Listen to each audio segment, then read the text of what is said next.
Assalamualaikum warahmatullahi wabarakatuh. Dalam waktu 5-10 menit ke depan, saya akan menjelaskan kepada Bapak, Ibu, dan teman-teman semua tentang dunia elektronik e-commerce untuk memenuhi tugas mata kuliah e-commerce. Sebelum kita masuk ke pembahasannya, alangkah baiknya saya akan memperkenalkan terlebih dahulu.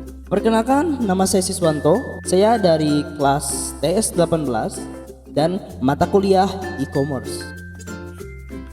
Bertempat di Gedung Putih pada bulan Juli tahun 1997 mendeklarasikan terjadinya sebuah revolusi industri baru yang akan berdampak pada stabilitas ekonomi global, yaitu sejalan dengan fenomena maraknya bisnis secara elektronik atau digital.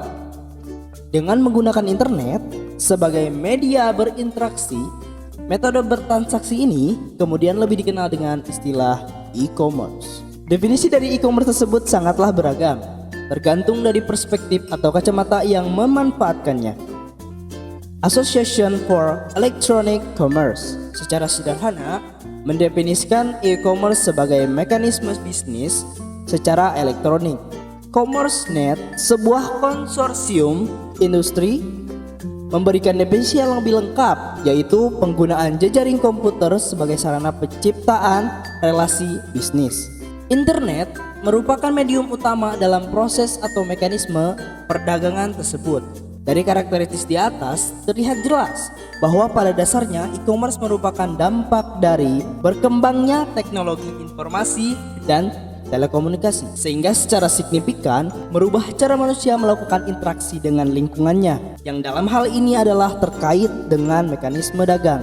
Semakin meningkatnya komunitas bisnis yang mempergunakan internet dalam melakukan aktivitasnya sehari-hari, secara tidak langsung telah menciptakan sebuah domain dunia baru yang kerap beristilahkan sebagai cyberspace atau dunia maya.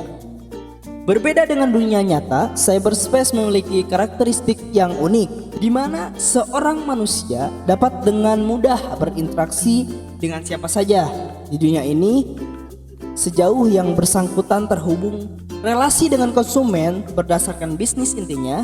Masing-masing perusahaan memiliki urusan proses utamanya sendiri, di mana pada berbagai titik subproses terjadi interaksi antara perusahaan dengan salah satu entiti relasi di atas.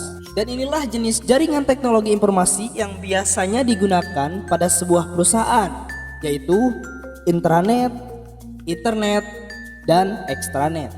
Internet itu sendiri merupakan jaringan komputer yang dapat menghubungkan perusahaan dengan domain publik seperti individu, komunitas, institusi, dan organisasi.